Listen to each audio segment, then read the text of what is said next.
our Board of Directors meeting. We'd like to welcome those in attendance as well as viewing online. Madam Clerk, if you would, please call the roll. Director Miller. Here. Director Richardson. Director Peck. Director Hines. Director Lewis. Director Wyrick. Director Compuris. Director Phillips. Director Adcock. Vice Mayor Webb. Mayor Scott.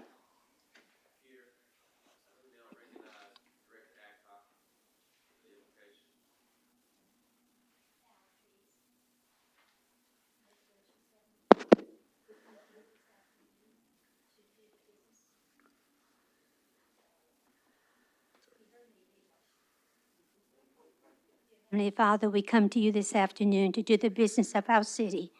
We love our city, Lord, and we want only what's best for it.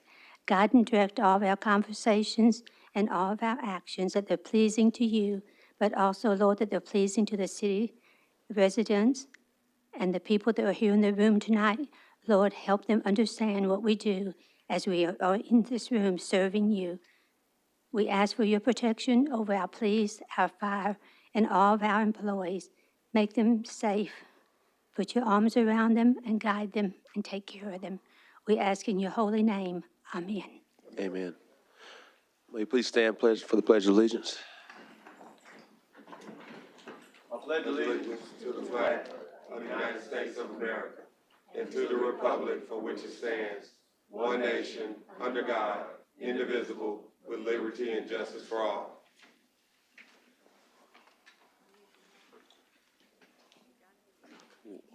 We'll now have a presentation from our sports facilities consultant, or Little Rock Convention and Visitors Bureau Sports Facilities Consultant.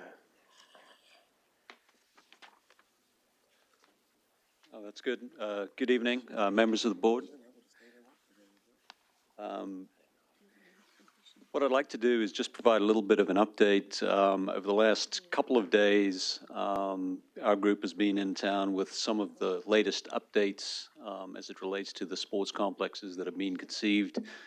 We've had several very positive conversations with several groups, including the local school districts, the downtown partnership, users of the facility, several businesses, and including the PGA chamber event that happened this afternoon. Again, a lot of positive activity conversations around not only economic development of these facilities, but the economic impact and quality of life that they're going to add for the residents. Since we shared originally some of the concepts for the indoor facility program, which I think started out as an 8 basketball court, 16 volleyball court facility. I've worked extensively with Gina Gimmerlin and Leland Couch on evolving that facility program based on the market research that we've done. And so what I'd like to do is just share with you today the very detailed financial performance. I'm not going to go into a lot of details, but on the screen, you'll notice that we're talking about a facility now that can host not only youth sports, but meetings and non-events sports as well, based on the facility that we're conceiving. So the facility is a little larger. It's a 10 basketball court, 20 volleyball court facility that has the ability for master court floor space, different layouts for smaller consumer and trade shows. It has about 4,500 seats for small concerts and graduation. So it can serve at a lot of other local community needs that the larger convention center, doesn't need to bother about because they're too small. So looking at the screen, we've got the total revenue and expense. These are the revenues. We've got much more detailed breakout of each of these line items, but the total revenue in year one is $2.9 million. And grows to about $4.2 million in year 5. So those are the revenues. Could you go to the next slide? The next slide just gives you cost of goods sold, and we have much more detail. We've got individual profit and loss summaries for each of the revenue line items that you see there, so you can get into much greater detail. This just shows you the cost of goods sold at about $965 up to $1.4 million. And then we've got the traditional facility expenses, operating expenses, our forecast management payroll, and payroll tax and bonuses. So the operational performance, or the bottom line of this facility, is that it is positive in year 2 and will grow to about $495,000 in year 5. So that's the operational performance, yes. Just to interrupt, can you tell us what the abbreviation is at the bottom for those who know what it is for the public? Earnings before interest, taxes, depreciation, and amortization, right? So this is before bottom line debt service and all of that good stuff. So could you go to the next slide? I'm trying to do it for the public. People watching. Yeah. So the economic impact figures have certainly grown. You can see 14 in year 5, right, at maturity, 14 basketball tournaments, 17 volleyball events, other tournaments and events. Those would be wrestling, cheerleading, dance, some of the things that we can do on the court. And then meetings and non-sports events, 117. Many of them are fairly small. And then you've got the breakout by category per person spending. Again, year 1, 35, 67. We assume 2.4 people per hotel room. And so that's a breakout of each person in the 2.4 person family, basically. And obviously that grows over time a little bit. And then to the last slide. So the total economic impact, we basically summarize in terms of non-local days in market. Year 5, we're going to get up to 177,000 non-local visitors to the marketplace. So these are visitors from beyond a 90-minute drive. Nobody within 90 minutes is even counted as it relates to economic impact, because most of those people will go back to their homes because it's easier and they'll save money and don't really have to get a hotel room. So 177,000 non-local visitors, 42,000, close to 42,000 room nights, for a total of $23.2 million worth of direct economic impact, from this particular facility. This is the stuff that we can quantify. Much of today's conversation really centered around accounting for the ancillary development, the restaurants, the hotels, property taxes, sales taxes that are going to come with those restaurants and hotels and the commercial piece that will follow these assets. And there are several case studies that I shared today in different communities of different sizes that show that ancillary development is a big piece, but certainly worthy of considering as it relates to the investment of this indoor and outdoor sports complex. Okay, thank you. Any questions? All good? Well, thank you so much. I know you all have been having a ton of meetings with folks sharing the why and the opportunity that the state's capital city has, not only for itself, but also for the Central Arkansas region, as this is truly not only tourism, but also economic development for our entire city, as we want to have more things for our youth and young adults to do, but also create quality of place initiatives. And members of the board, this is also a part of the downtown master plan that we as a board funded. It calls for having a driver for people to come downtown, and one of these complexes will be downtown, and the other the outdoor complex will be in southwest Little Rock, west of I-430. And so creates a lot of opportunities. I've heard a lot of great things from other folks about Hoover and how it's kind of changed the landscape too. Actually know folks who've actually played at the Hoover. Actually, one of our deputy director's daughters she's now a collegiate athlete. And so she's been able to do that. So thank you for spending time in our city and coming back before us, but also meeting with a number of different groups around the city and really getting the word out about what could be if we have the will to get it done. Director Miller, then Director Compuris. Yeah, thank you, Mayor. I'm gonna do a Antoine Phillips here for the public. Oh, okay. Wonder what we're going with that. What about the residents of the city of Little Rock? Will they be able to have access to this facility and not pay any type of rental fees? Yes, we've counted certainly for the local residents, right, participating at this facility. I mean, it's going to be a very powerful ripple effect, right, for kids who are going to start at age 4 and go through all the clinics and programs and leagues and go off to college and come back and play in the adult leagues. So a number of different ways in which they're going to participate. There will be fees associated with operating the facility, but there are a lot of off-peak times that could be used, and there's certainly ways to subsidize local citizens who want to come in and play at a facility like this. And again, the owner of the facility, you know, who is probably looking to hire a third-party management company like us, and we'll be certainly one of the people that will respond to any RFP. We will work hand in hand, much like we shared, Mayor, in the Hoover example today.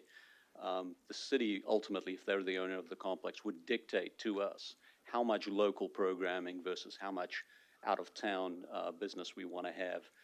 In general, though, when you think about the facility, Monday through Friday is the local traffic. There's going to be a lot happening on the weekends, but there's more than probably 200 to 220 days a year of local programming at a world-class tournament quality facility because we built it right for some of that outside economic impact to arrive and showcase. But yeah, certainly an asset for the local community. Thanks, Mayor. All right. Thank you so much.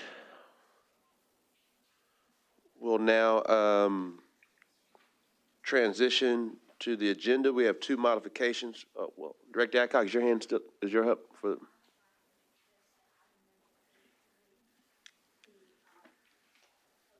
2 weeks. You would like item number 33 be postponed for 2 weeks? Yes, sir. Is that a motion? Yes, it is. Is there a second? Second. All those in favor, please say aye. Aye.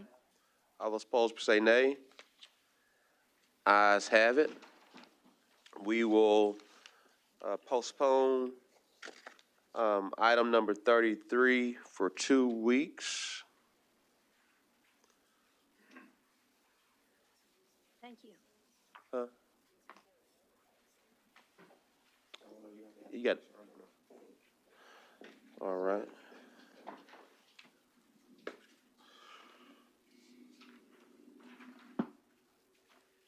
We have 2 modifications for tonight's agenda. Item M1, which is an ordinance to allow for additional $200 per month increased benefits to members of, well, you guys have it, and item M2 as well. Is there a motion? So moved. These will go into grouped items. Is there a second? Second. There's a motion second. All those in favor, please say aye. Aye. Those opposed, say nay. Ayes have it. Madam Clerk, if you would, please read the consent agenda.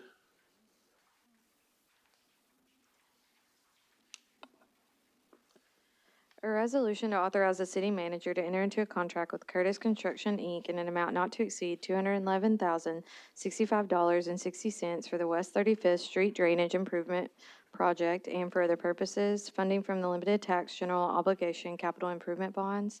A resolution to authorize the city manager to enter into a contract with Curtis Construction, Inc. in an amount not to exceed $55,440 for the Irish Rose Drainage Project and for other purposes, funding from the limited tax general obligation capital improvement bonds. A resolution to authorize the city manager to enter into a contract with Burkhalter Technologies, Inc. in an amount not to exceed $272,586 for the Johnson Ranch Culvert Replacement Project and for other purposes, funding from the limited tax general obligation capital improvement bonds. A resolution to authorize the city manager to enter into a contract with Burkhalter Technologies, Inc. in an amount not to exceed $240,732 for the R Street and Fillmore Street Drainage Improvement Project and for other purposes, funding from the limited tax general obligation capital improvement bonds. A resolution to authorize the city manager to enter into a contract with Gene Summers Construction, Inc. in an amount not to exceed $343,708.80 for the Boyd Street Reconstruction Project and for other purposes, funding from the limited tax general obligation capital improvement bonds. A resolution to authorize the city manager to enter into a contract with Gene Summers Construction, Inc. in an amount not to exceed $312,072 for the West 10th Street Reconstruction Project and for other purposes, funding from the limited tax general obligation capital improvement bonds. A resolution to amend Little Rock, Arkansas Resolution Number 15,071, August 15, 2023, to authorize the city manager to enter into a contract with Wittenberg, Deloney, and Davidson, Inc. in a revised amount not to exceed $713,200 to provide architectural and engineering design services for the Little Rock Zoo bond project and for other purposes, funding from the limited tax general obligation capital improvement bonds. A resolution authorizes the city manager to execute a 5-year lease and maintenance agreement with Datamax, Inc. in an amount not to exceed $73,253.60 plus applicable taxes and fees to lease a Canon Image Press Lite C265 copier for the office of the city attorney and for other purposes. A resolution to authorize the city manager to execute an agreement with the University District Development Corporation in an amount not to exceed $850,000 to operate a mobile grocery store in wards 1, 2, 6, and 7 for 1 year and for other purposes. A resolution to authorize the city manager to enter into an agreement for professional services to install a wireless network at the East Little Rock Community Center and for the purchase of replacement Cisco switches for the city's core network infrastructure from Presidio Networked Solutions in an amount not to exceed $61,490.95 plus applicable taxes and fees and for other purposes, funding from the American Rescue Plan Act. A resolution to authorize the sale of land to the Arkansas State Highway Commission for the purpose of right-of-way and for other purposes. A resolution to authorize the purchase of 2 New Way side loader refuse trucks and Arkansas municipal equipment in an amount not to exceed $771,991.48 for the Public Works Department Solid Waste Division and for other purposes. A resolution to authorize the city manager to extend the contract with Our House, Inc. in an amount not to exceed $36,299.90 for the purpose of management, implementation, and operation of a resource hotline as the continuation of the activities of the Financial Navigators Grant previously funded through Cities for Financial Empowerment, endorsed by the Commission on Children, Youth, and Families, and for other purposes. A resolution to authorize the city manager to enter into a contract with Bradford Construction to renovate the West Central Ball Field in an amount not to exceed $1,040,000 for the renovations of the largest ball field at West Central and for other purposes, funding from the American Rescue Plan Act. A resolution to authorize the city manager to enter into a contract with Sasaki Association, Inc. in an amount not to exceed $750,000 to develop a master plan for the downtown I-30 Crossing Park and for other purposes, funding from the American Rescue Plan Act. A resolution to authorize the city manager to enter into a contract with Cigna Health and Life Insurance Company in an amount not to exceed $22 million to provide group health insurance for the period beginning January 1, 2025 to December 31st, 2025, and for other purposes. A resolution to authorize the city manager to enter into a contract with Delta Dental Plan of Arkansas, Inc. in an amount not to exceed $1,500,000 to provide administrative services for the period beginning January 1, 2025 to December 31st, 2025, and for other purposes. A resolution to authorize the city manager to enter into a contract with Symetra Life Insurance Company in an amount not to exceed $750,000 to provide group life, group AD&D, and long-term disability insurance for the period beginning January 1, 2025 to December 31st, 2025, and for other purposes. A resolution to authorize the city manager to enter into a contract with Vision Care Service Plan Insurance Company, VSP, in an amount not to exceed $155,000 to provide group vision insurance for the period beginning January 1, 2025 to December 31st, 2025, and for other purposes. A resolution to authorize the city manager to enter into a contract with Symetra Life Insurance Company in an amount not to exceed $80,000 for absence management to ensure compliance with Americans with Disabilities Act, ADA, and Family and Medical Leave Act, FMLA, for the period beginning January 1, 2025 to December 31st, 2025, and for other purposes. A resolution to authorize the city manager to enter into a contract with Southwest Employee Assistance Programs, Inc., doing business as Sweep Connections in an annual amount not to exceed $100,000 to provide employee assistance program for the City of Little Rock employees and their dependents and for other purposes. A resolution to authorize the city manager to enter into a contract with Transamerica Life Insurance Company for voluntary group universal life insurance for the period beginning January 1, 2025 to December 31st, 2025, and for other purposes. A resolution to authorize the city manager to enter into a contract with Massa Medical Transport Services for voluntary medical transport insurance for the period beginning January 1, 2025 to December 31st, 2025, and for other purposes. A resolution to authorize the city manager to enter into a contract with Symetra Life Insurance Company for voluntary group life and group AD&D insurance for the period beginning January 1, 2025 to December 31st, 2025, and for other purposes. A resolution to authorize the city manager to enter into a contract with Symetra Life Insurance Company for voluntary critical illness insurance for the period beginning January 1, 2025 to December 31st, 2025, and for other purposes. A resolution to authorize the city manager to enter into a contract with American Family Life Assurance Company of Columbus, AFLAC, for voluntary group accident insurance for the period beginning January 1, 2025 to December 31st, 2025, and for other purposes. A resolution to authorize the city manager to enter into a contract with Transamerica Life Insurance Company for voluntary cancer insurance for the period beginning January 1, 2025 to December 31st, 2025, and for other purposes. A resolution to authorize the city manager to enter into a contract with Symetra Life Insurance Company for voluntary hospital indemnity insurance for the period beginning January 1, 2025 to December 31st, 2025, and for other purposes. A resolution to set October 15th, 2024 as the date of public hearing on the appeal of the Planning Commission's recommendation of denial for a planned zoning development titled E&Y Development LLC PDR located at 117 Rice Street in the city of Little Rock, Arkansas, and for other purposes. That concludes the consent agenda.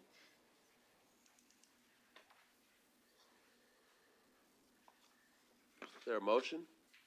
So move for the adoption of consent agenda. There's a motion and second. Director Pierce, you want to speak before? Is, on number 16, is John Starling here? Well, that's fine. I just wanted to say what a good job they've done on negotiating our insurance. We have an increase, but we're over for this last year, if I understand correctly, what our premiums are.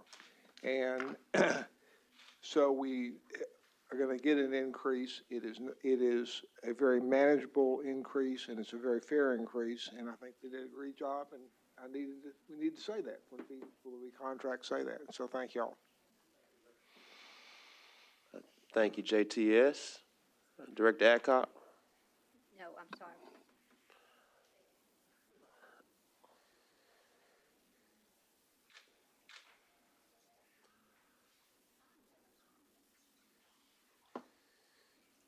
Do it now.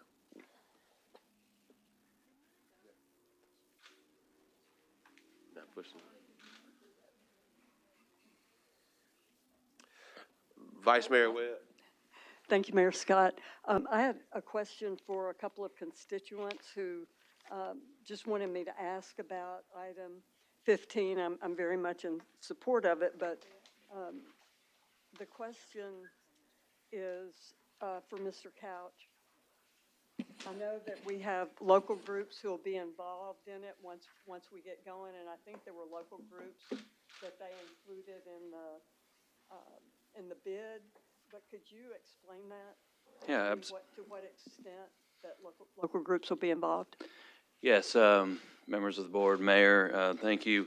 For this one, yes, Sasaki is the main group, and then second to that would be Studio Gang, and they're larger outside of our local area. But as part of our joint ventures of the bid and the request, they did have AMR Architects, which is a minority-owned business here on South Main, EDG, which is the Ecological Design Group, which is actually just right up the street. We've worked with both of them on previous projects, and then Garver is actually included as well, and they're based out of North Little Rock, and they've been heavily involved in all of this. And then SB Friedman was the public finance aspect of the project as well. So all the different groups that have applied or for the actual RFQ all had a different array of local and non-local groups of architects and professionals. Thank you. Yep. Becky, you want to ask? Oh, I'm sorry. Director Lewis.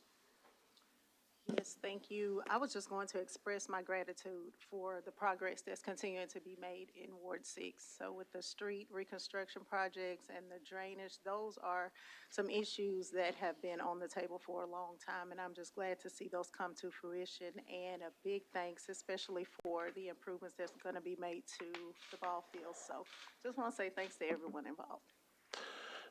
Thank you, and thank our Parks and Recreation team. Again, we definitely need to highlight, too, that $1.4 million that are going to the West Central Ball Field renovation, it comes from the American Rescue Plan Act as well. So grateful to the federal government, the Biden-Harris administration that was able to get us those dollars for this.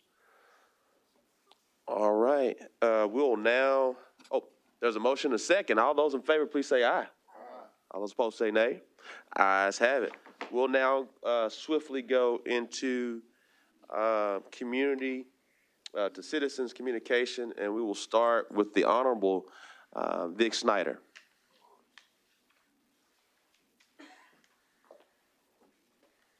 must have given me old guy priority because I know I was not the first card up there, but It's the first card on my.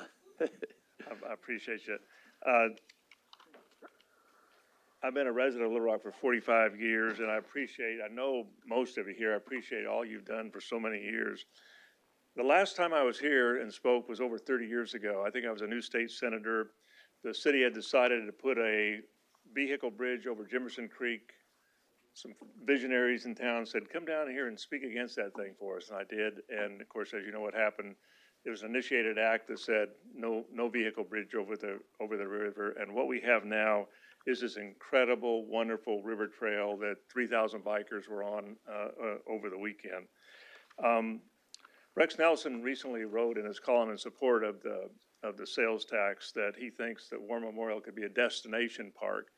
And I know Leland is here. I know he will do a spectacular job if this tax passes, and I hope it does, on making War Memorial and Hyman Park and the new downtown park wonderful. But I think our destination treasure is the river. I don't think that people are going to take drone pictures of our parks like they do Central Park, but they can of our river, that beautiful river that's on the Little Rock side. And when I say river, I mean the corridor. A ditch is a ditch. A river is a whole corridor, everything along the side. That's what people come here for. I was talking to a guy from Louisiana down there not long ago, and I said, well, you guys have a lot of places like this in Louisiana. And he said, we have nothing like this in Louisiana, as he put his boat in right there where the Little Maumelle comes into it. And so what I just have 5 things I just want to mention of things for you all to think about in the midst of this busy season. First of all, I encourage you to put on your dreamer or visionary hat. I used to dream of being a guitarist for the Rolling Stones. A visionary would have actually learned to play the guitar, and that was not me. But put on your visionary hat and think, force yourself to think over the next few months and year, what can we do to protect and improve this destination treasure that we know that we have down there on the river? For example, I talked to somebody from the Nature Conservancy the other day, thought we ought to think about down the line extending that trail on down towards the Nature Conservancy land down there at the ranch. Well, that's a lot of investment, a lot of work, but that's where we were at 30 years ago with this other stuff going on. Are there willing sellers that maybe we could get the Walmart Family Foundation to extend some of their trails? How much of this beauty that we see do we want to protect? The second thing I would say is acquiring property is not just acquiring more parkland. I've heard quite a bit, we don't need any more parkland. Acquiring and protecting land is protecting the river. And when I say acquire it, I don't mean you all have to find the money for it. There's a lot of interest down there, whether it's federal, state, fish, whatever it is. There's a lot of different ways to acquire parkland, but we ought to look on it as protecting the parkland. Was my 3 minutes up? Oh, I'm sorry. I had another thing to say. Congressman, if you will give us that list and we'll make sure it's added to the file. I'll give you a phone call after this, so I'll make sure I get the other 3. I didn't cut them off.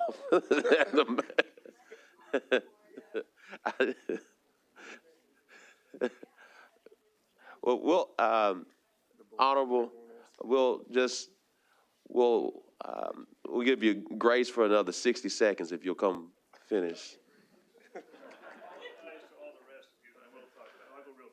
The third thing I would say is have a staff person trained when somebody comes to you and they have property and they don't want it to go to their grandson because he's going to sell it. Help them figure out a way to do it. It may be through tax law or finding grants, but have somebody on your staff trained up to do that. The fourth thing is Little Rock needs a not-for-profit entity like some towns have that can help do these deals. They can move quicker. There actually are some people in town that are interested in looking at doing that. And then the fifth thing, Mayor, is just, put yourself in the position of looking back 30 years from now. The next time I'm here in 30 years from now, we're having this discussion. What will our river corridor will look like? Will we have protected it? Will we have acquired and obtained the property that makes it that destination treasure that I think is the crown jewel of Little Rock? Thank you for the bonus time. Apologize to the rest of you. Thank you so much, Congressman. All right. William Gerard.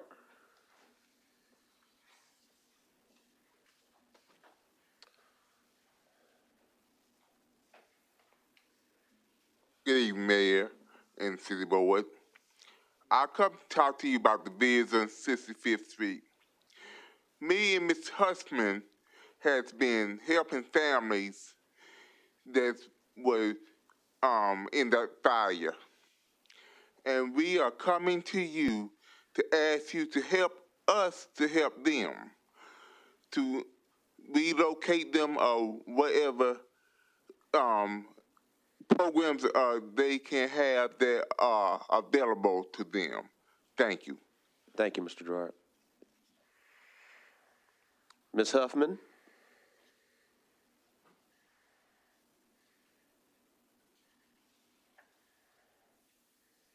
Hey, everyone. So tonight I am going to be speaking about 3 different subjects.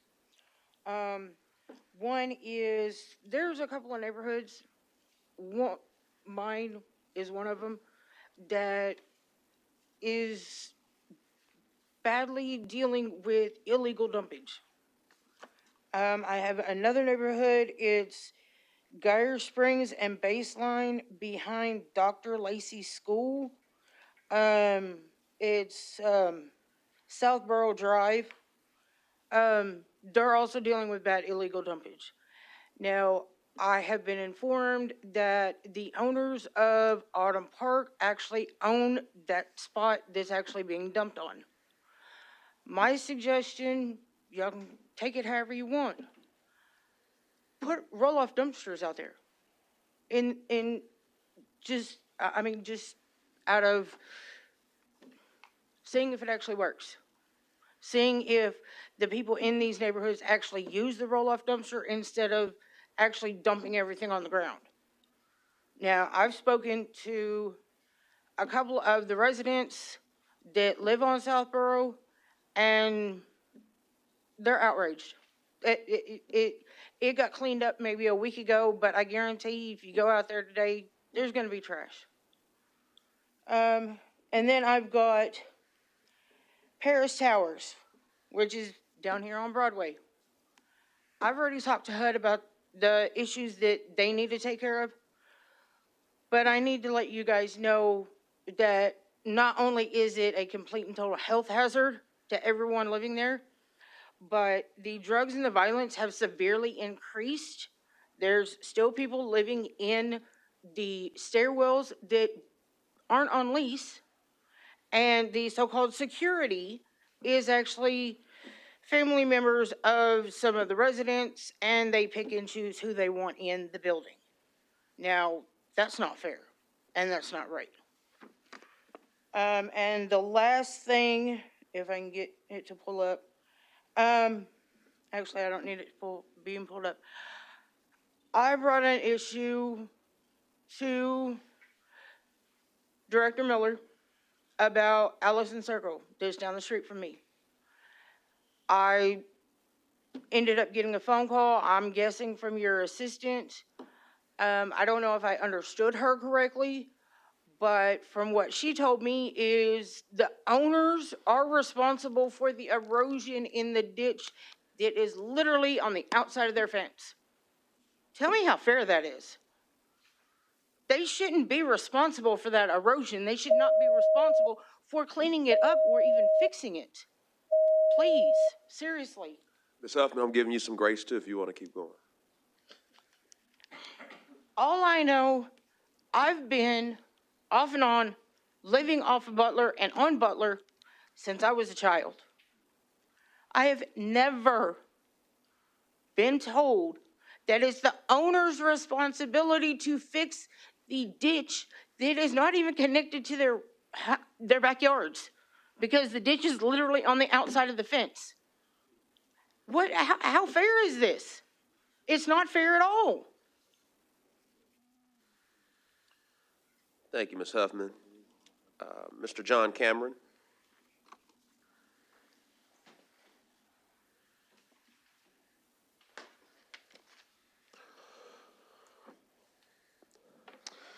Good evening. My name is John Cameron, and I work for Public Works Street Department. I come to you today to put the Board of Directors and the Mayor's Office on notice that me as an employee for the City of Little Rock, speaking for myself and the majority of city workers, that we are not happy with the current union that is representing us. Also, we should not enter into another negotiation with ASFME because we do not want them to represent us at all. Also, per contract, ASFME does not have the 50+1 to do so. We do. But the union that we want to represent us does. We serve the city as civil servants and should have the representation that we want and deserve. Thank you. Thank you so much. Mr. Andrew Brewer? Or is that, No, I want to go. right, you want your time? Yeah, I want my turn too. How y'all doing? I understand. Okay, good evening. My name is Andrew Brewer, and I've been an employee of the City of Little Rock for about 8 years.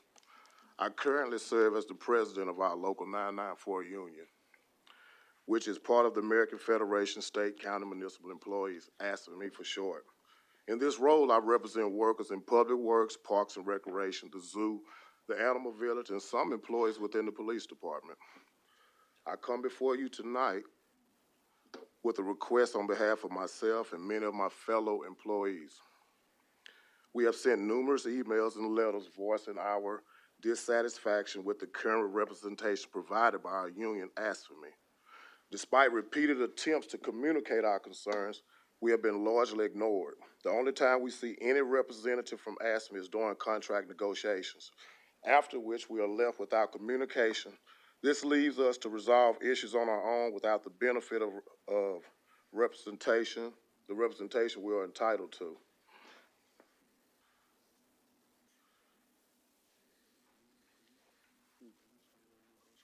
Excuse me. Okay, here we go. Given this lack of support, we believe there's no longer any benefit to continue under ASFME's representation. Therefore, I am here tonight to ask for the city boards to support. We request to be represented by the local 100 moving forward rather than ASFME. I have in my hand signed cards from over 50% of our members who are in favor of this change. ASFME must have the support of 50+1 of the members to renegotiate a contract. They do not have this majority, but Local 100 does. We ask that the city board support us in making this change, just as we support the work that you all do for the city of Little Rock. Thank you for your time and consideration. Thank you, Mr. Brewer. Mr. Tony, Reverend Tony Orr. I was just going in order. We'll come to you. Good evening, Mayor. Good evening. Now, Reverend, we'll give you some grace, but not the preacher grace, all right? I just want to be clear for you. Hey, you know I'm a pastor, so I can get 3 minutes in. Once again, good evening, Mr. Mayor. Good evening, Board of Directors. I stand with the city of Little Rock workers. at the heart of who I am a resident of the city of Little Rock. Sometimes we take for granted the work that the employees for the city of Little Rock do. All we want is to have our trash picked up. All we want is our streets clean. All we want is our lights and our signs, make sure that they're perfect or they're good. But what about the city workers? They have an opportunity to have a voice and a say-so in who represents them. Just imagine you as city director and mayor being told what to do from Dallas, Texas. That Dallas, Texas actually represented what you were doing here. That's what's going on with this contract with ASME. ASME is in Louisiana somewhere. They have no stake in the city of Little Rock employees. They don't live here. They don't work here. They have no representation here. The city workers are tired. They have gone through many, many years of inactivity by this union, and they're fed up with it. So they are standing here today, tonight, asking, do not enter into another contract with ASME. By the contract, ASME must have 50+1 majority of the city workers. I have the majority. ASME does not. United Labor Unions Local 100 has that majority. The only way ASME can enter into another contract if the city decides to forget about what the workers want, forget about what the employees want, and say, you know what, we don't care what you want. We want a contract with ASME. And if that happens, you are doing a disservice to the people who are the lifeblood, who are the heartbeat of this city. Without city workers, this city does not live. And that's what they're asking. Let the blood that flows through this city, that creates everything for this city, let these city workers have what they want. Representation that's going to look out for them, be a voice for them, and stand for them. Thank you. Thank you, Pastor. You got it in. One last thing. We are presenting these cards to the city manager, 50+1 majority of the city workers who want to be represented by United Labor Unions Local 100.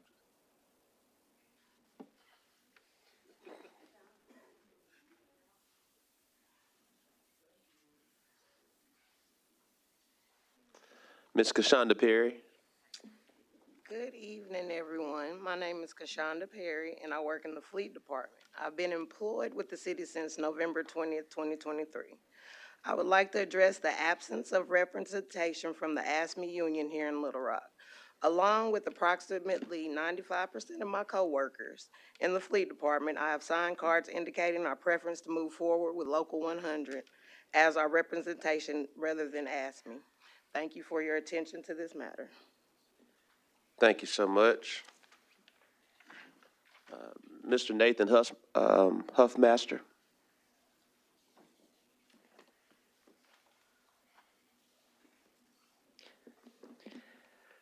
My name's Nathan. I'm a community organizer with Arkansas Community Organizations. I do a lot of work organizing renters, attempting to address the housing crisis here in Little Rock. The city has made some good steps in the right direction that we appreciate on this crisis, but we are a long ways from making serious progress in addressing this issue. While there are many facets to this issue, I want to speak today about the critical lack of enforcement when it comes to building code laws that are being broken by criminal landlords. Walter Clark is an 81-year-old disabled veteran who lives in Autumn Parks. He wanted to speak today, but his health did not allow him to. He had serious plumbing and electrical issues in his apartment that management would not fix until Director Phillips paid a visit and called code enforcement on his behalf. Management actually threatened Walter with an eviction because of that. Did not go through, it was just a bluff. But code enforcement came out and they inspected his apartment on August 13th. They found multiple violations, including 2 life safety violations, which management only has 7 days to fix. The apartments did manage to fix every violation in a timely manner except for the life safety violations. This would qualify the landlord for fines, and I hope they are fined, except that the fact code enforcement never came back to re-inspect until just this last Monday after I brought this issue up to Director Phillips again last week. The code enforcement officer declined to share his name with Mr. Clark and was dismissive in general to Clark's attempt to point out a lot of the issues he was having in his apartment. I know of at least 3 other cases in Autumn Parks where code enforcement has failed to reinspect in a timely manner. At least a couple other residents were declined to come out to speak today for fear of retaliation. Furthermore, code enforcement actually did a 20% inspection in July, shortly before Director Phillips' visits, where they found 0 violations.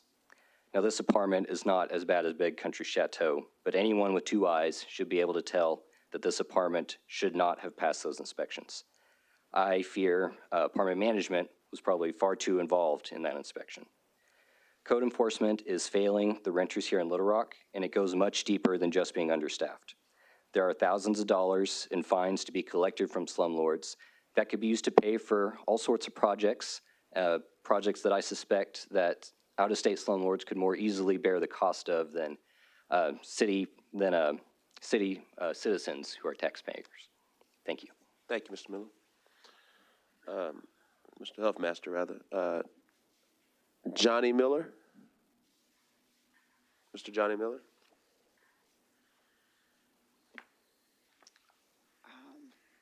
Thank you for giving me this opportunity.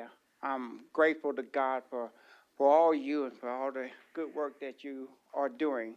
I ask that my issue is that I have been desiring to purchase a lot next to me, which was part of the greater OBA nursing home. I allege and I believe that I have sustained that I was discriminated in not denying to purchase that lot. My home, I needed that lot for essential reasons for entry and exit of my property.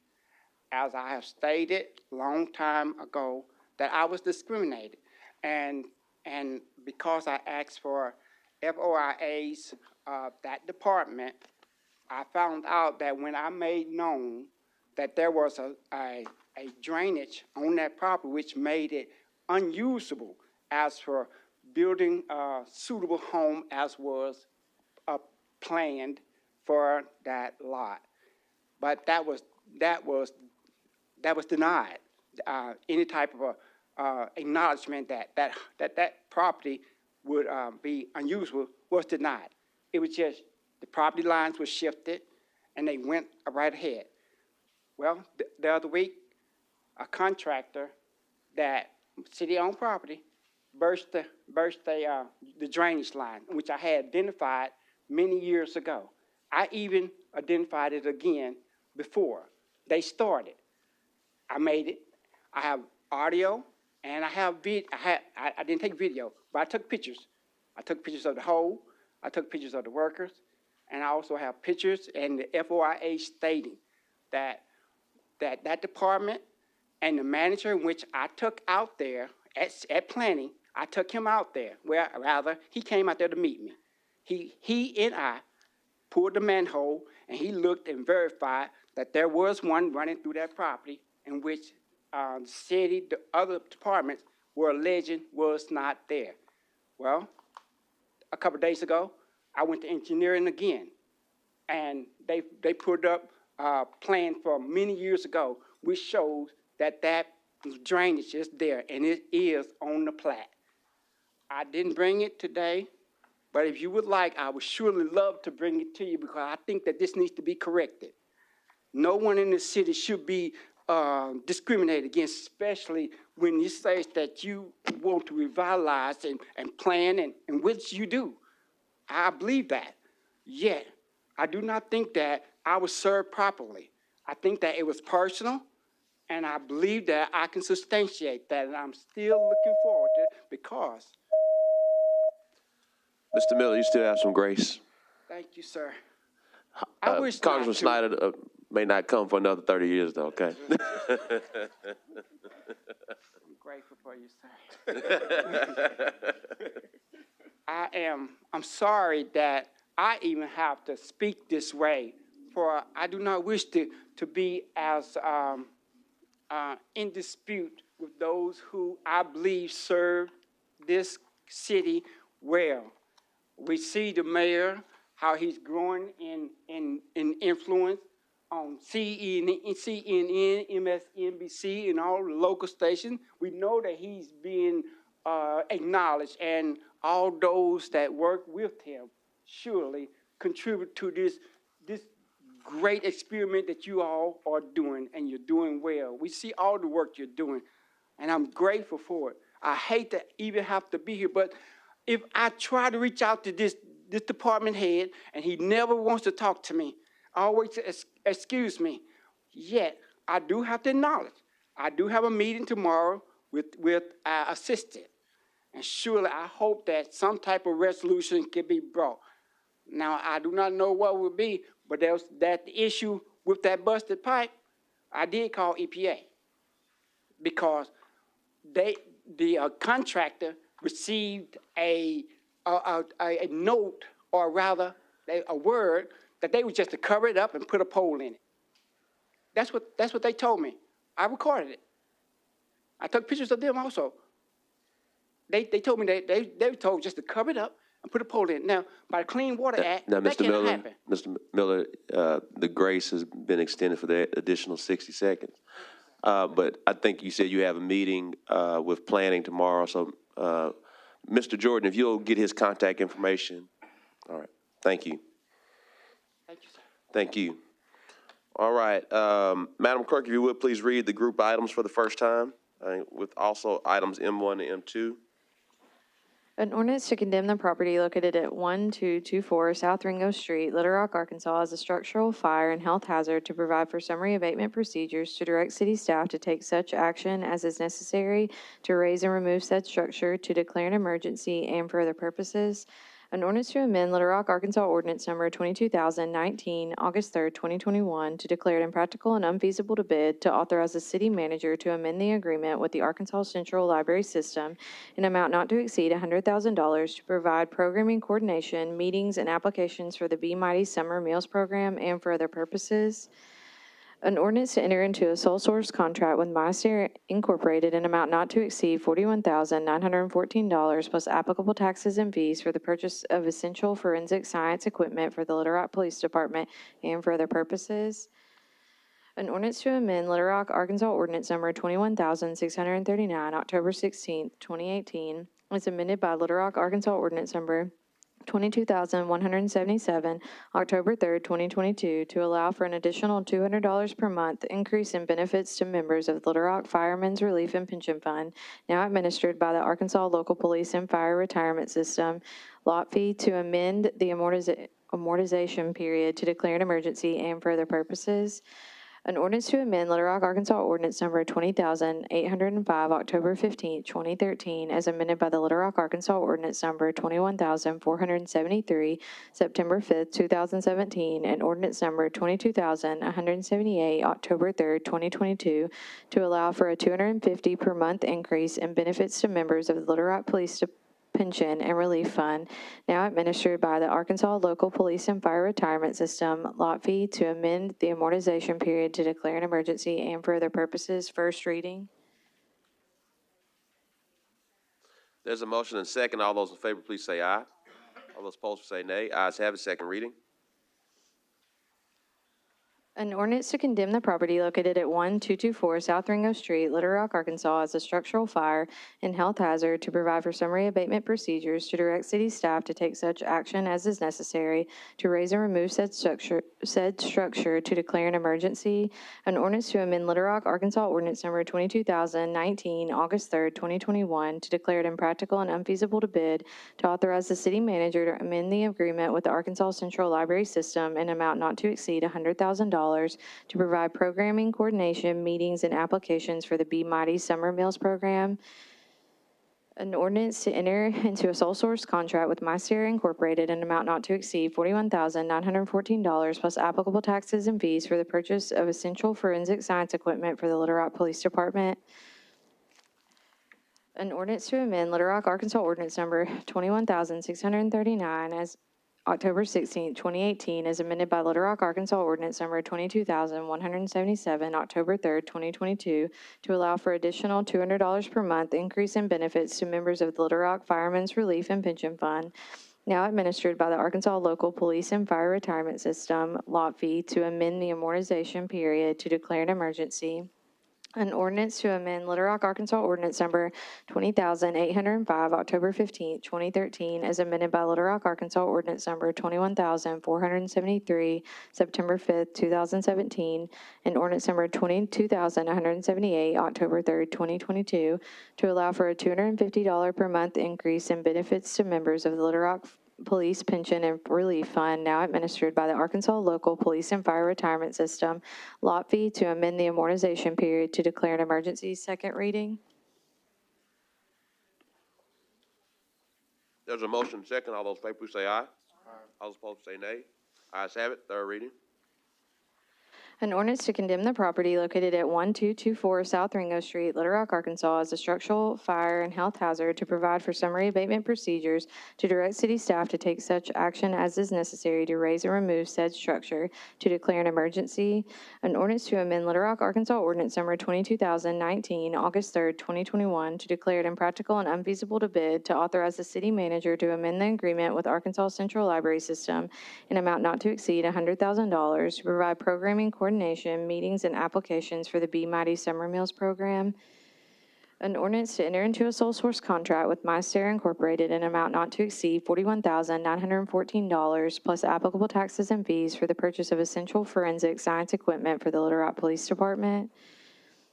An ordinance to amend Little Rock, Arkansas Ordinance Number 21,639, October 16, 2018, as amended by Little Rock, Arkansas Ordinance Number 22,177, October 3, 2022, to allow for an additional $200 per month increase in benefits to members of the Little Rock Firemen's Relief and Pension Fund, now administered by the Arkansas Local Police and Fire Retirement System, lot fee, to amend the amortization period to declare an emergency.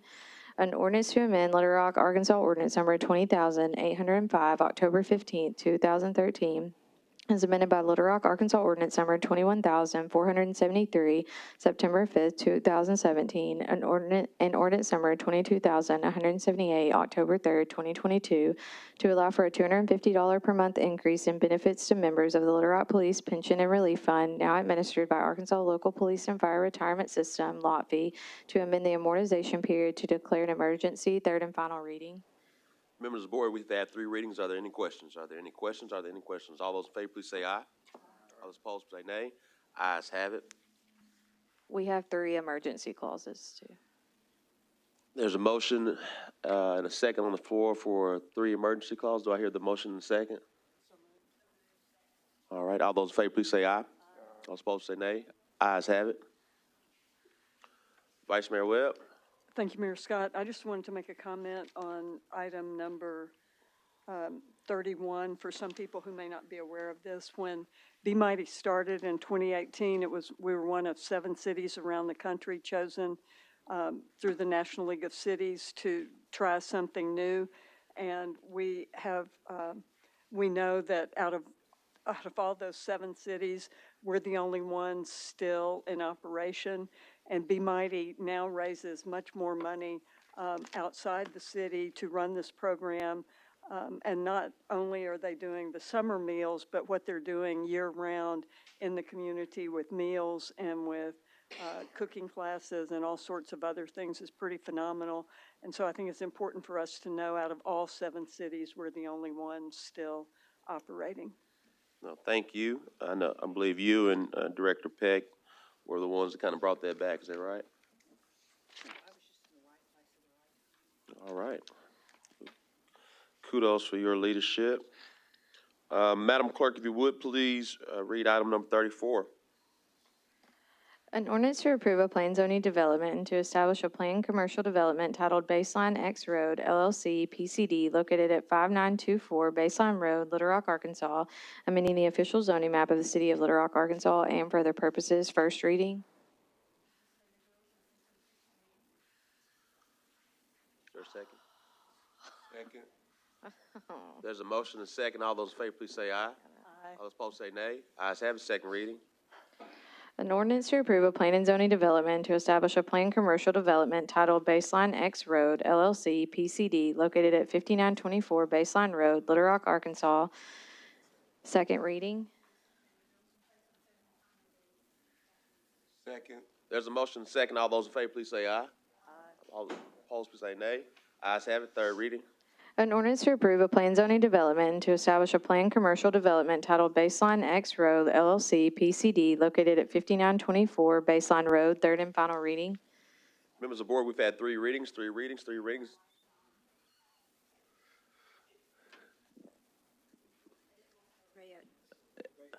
You got it now, Director Adcock. I would like a presentation by Mr. Jordan on this. Good evening, everyone. I Number would like to tell 34, Mr. Z531. Please tell them where this is located. Oh, yeah, so this is at the corner of Baseline and Geyer Springs. I can go through my normal statement here, and then I'll go into. The applicant is requesting the .40 acre property located at 5924 Baseline Road to be rezoned from R2 Single Family District to PCD Planned Commercial, to recognize the historic and continued use of the existing property as a convenience store with gas pumps, and to allow 3 mobile canteen units to be permanently located at the property.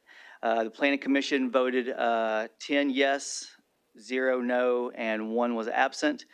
Staff recommended denial of this.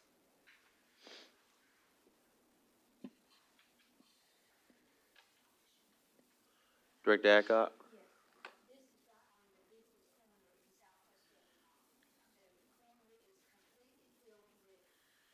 With this business now. On Saturdays and Sundays, there's youth out there from different youth organizations collecting money, walking in and out of traffic, and putting 3 canteens on this would, I don't know how they're going to get it on that little piece of property. Plus, in our food truck ordinance, it states that all food trucks will be removed at night off of the property. Also states that you cannot use the city sewer and water lines for a food truck. And I think that both of these will be used for this property. And I would like to have the board vote against this. Thank you. PJ's light is on too. Director Wire. Thank you. I want to agree with Director Adcock. This is a very congested intersection there. And with all the activity that we have there and the small amount of area that is for these food trucks with additional people coming in and leaving, it's too congested for that area. And if you'll note, the staff did recommend a no, and the Planning Commission voted for it. So Joan and I are in opposition to all the activity at this one corner. It's too much activity there.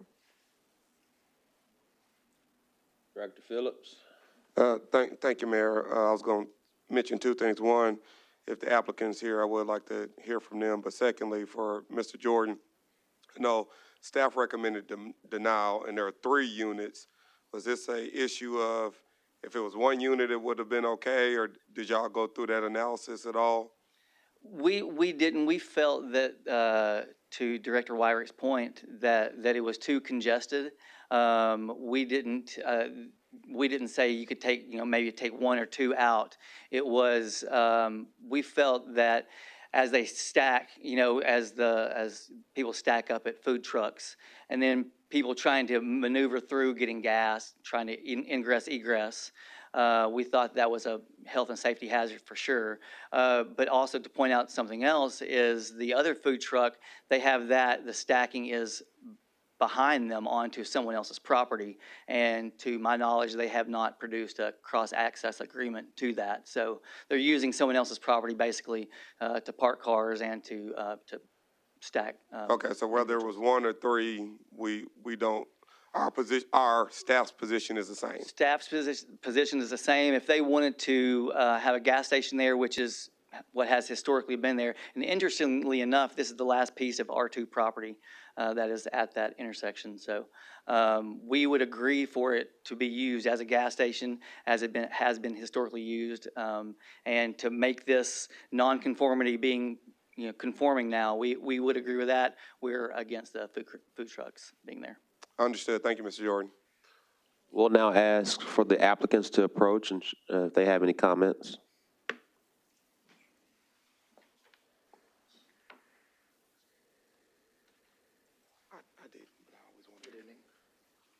Good evening, ma'am. Good evening. Our food truck is all the way corner of my parking, and people don't eat there. They just grab the food and go.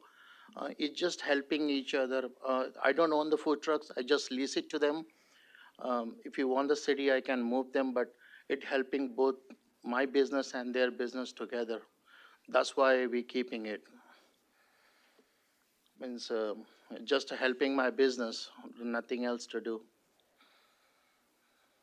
And people just grab the food, there's nothing, they just grab it from there, take a box and go, I know we have a small area, but nobody stays there or hangouts, Yes, sir. Nothing much. Yes, sir. Director Phillips, your hand still up? No, sorry, Mayor. I just wanted to hear from you. Thank you, sir. All right, members of the board, you've heard from the applicant and from Mr. Jordan. All those in favor, please say aye.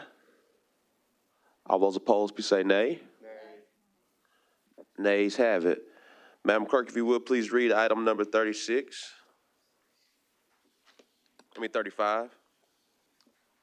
You have to open the public hearing. Oh, that's right. Public hearing is open.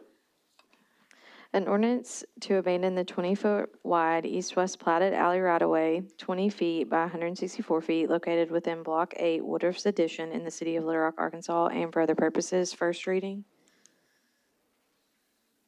Is there a motion? And there's a second? Second. All those in favor, please say aye. Those opposed, say nay. Ayes have it. Second reading. An ordinance to abandon the 20-foot wide east-west platted alley right-of-way, 20 feet by 164 feet, located within Block 8, Woodruff's Addition. Second reading. There's a motion. There's a second. All those in favor, please say aye. Those opposed, say nay. Ayes have it. Third reading. An ordinance to abandon the 20-foot wide east-west platted alley right-of-way, 20 feet by 164 feet, located within Block 8, Woodruff's Addition. Third and final reading. Members of the board, we've had three readings. All those in favor, please say aye. All those opposed, say nay. Ayes have it. Madam Clerk, if you would, let me open up the public hearing for this. Madam Clerk, if you would, please read item number 36. An ordinance to authorize the issuance of industrial development revenue bonds to finance certain industrial facilities, authorizing the leasing of such facilities to Trex Company Incorporated, authorizing a trust indenture securing the bonds, authorizing the sale of the bonds, and authorizing the prescribing other matters pertaining thereto, and for other purposes. First reading. There's a motion and second. All those in favor, please say aye. All those opposed, say nay. Ayes have it. Third reading. An ordinance to authorize the issuance of industrial development revenue bonds to finance certain industrial facilities, authorizing the leasing of such facilities to Trex Company Incorporated, authorizing a trust indenture securing the bonds, authorizing the sale of the bonds, and authorizing the prescribing other matters pertaining thereto, and for other purposes. Second reading.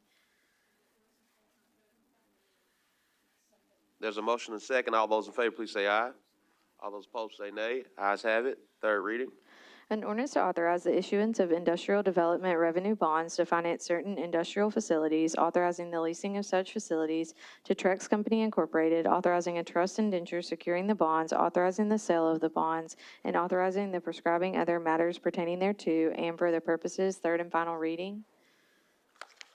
We'll now close the hearing. Members of the board, are there any questions? Are there any questions? I do want to recognize James Reddish. It's good to see you back in Little Rock and helping with all things Trex. And, of course, our fearless Jay Cheshire. And as we are now bringing those 500-plus jobs to Little Rock. So thank you so much. All those in favor, please say aye. All those opposed, say nay. Ayes have it. there a motion to adjourn, moved from, there's a second, all those in favor, please say aye. Aye. Meeting adjourned.